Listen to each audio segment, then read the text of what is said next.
عبادت سیکیورٹی کے لیے اس سے بڑی کیا بات ہو سکتی ہے؟ آئیے وہ عمل جس کے کرنے سے فرشتے نازل میں ایک عمل یہ ہے کہ ایک بابرکت رات ہوتی ہے، اس رات میں فرشتے نازل ہوتے ہیں، اور وہ رات کو کہا جاتا ہے شب قدر، لیلۃ القدر، جو کہ آج بھی ہو سکتی ہے۔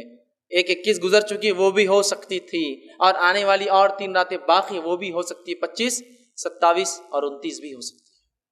تو شب قدر میں فرشتے اترتے ہیں، جس کی گواہی اللہ رب العزت نے اپنی کتاب کے اندر سورہ قدر سورہ نمبر 97 آیت جو ہے اس پورے سورے کو آپ پڑھیے، اللہ نے فرمایا اِنَّا أَنزَلْنَاهُ فِي لَيْلَةِ الْقَدْرِ، ہم نے قرآن کو لیلۃ القدر میں نازل کیا۔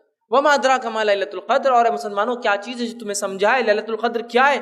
لیلۃ القدر خیر من الف شہر، بس تمہاری عقلوں کو اتنی بات تو ضرور سمجھ میں آ جائیں گے، اور اتنا کافی ہے تمہاری سمجھ کے لیے، 1000 مہینوں سے افضل یہ رات ہے۔ تنزل الملائکۃ والروح، اور اترتے ہیں اس رات فرشتے اور جبرائیل، یاد رکھیے، اور جبرائیل علیہ السلام کا ایک نام کیا ہے معلوم آپ کو؟ روح۔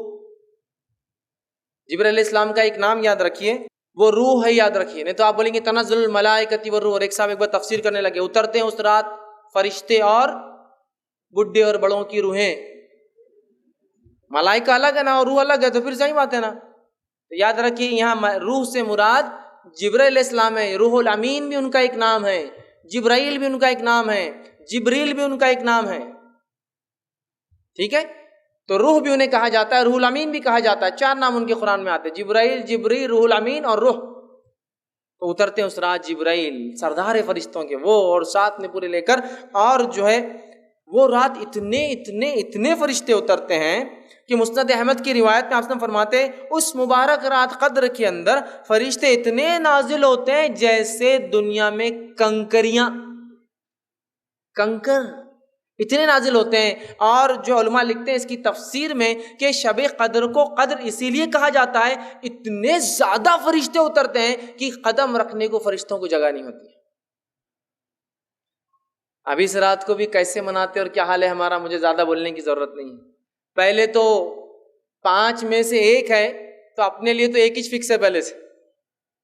انڈین لوگوں کو آکرشت کسی نے بتا دیا یا اللہ نے وہی بھیج دی کہ میں تمہارے لیے 27، کہے کو محنت کر رہے تم، 5 راتیں جاگ رہے، 27 کو جاگو، اور 27 کو جاگ کے پوری علامتیں فٹ کر لیتے ہو رات میں، ایسا ہو سب ماشاء اللہ۔ چلو بھیا 5 جاگے تو فرق محسوس ہوگا کہ 27 کیا الگ تھی، 1 ہی جاگ کے سب کچھ فٹ کر کے، اور چلو مل گیا اپنے کو 1000 مہینوں کا سب، جاؤ اور سو جاؤ۔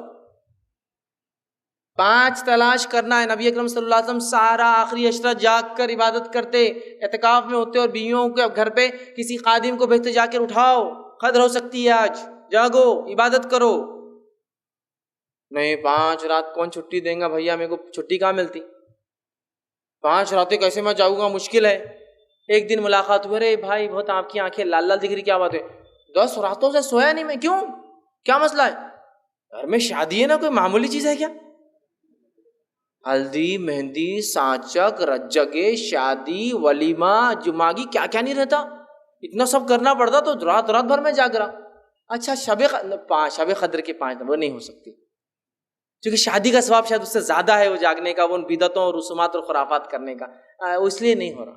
ارے آپ بہت جاگے ہوئے دکھ رہے، 1 مہینے سے آپ جو ہے سوئے نہیں، جاگتے رہے، گھر میں بیمار ہے نا میرے امی، ارے ٹھیک ہے اس کے لیے، تو مطلب بیماری کے لیے جاگ سکتے، رسومات کے لیے جا سکتے، سفر کے لیے جاگ سکتے، خرافات کے لیے جا سکتے، پکنک کے لیے گھومنے پھرنے جانا ہے تو جاگ سکتے، لیکن شب قدر کی 5 رات ذرا ٹف ہو جاتا، مشکل جاتا۔ اس دن بزنس ڈوبتا ہوا نظر آتا، باس چڑھتا ہوا نظر آتا، نوکری جانے کا ڈر لگتا، باقی جگہ نہیں ہوتا، سب۔ تو اس رات اترتے ہیں، بہت بابرکت رات ہے، مبارک رات ہے۔ صحیح بخاری کی روایت فرماتے کہتے ہیں جس شخص نے حالت ایمان کے اندر جو ہے ثواب کی نیت سے شب قدر میں قیام کیا، عبادت کی، نماز پڑھی، غفر له ما تقدمت من ذنبک، اللہ پچھلے گناہ معاف کر دیتا ہے اس کے۔ بہت بابرکت رات ہے۔ اسی طرح وہ عمل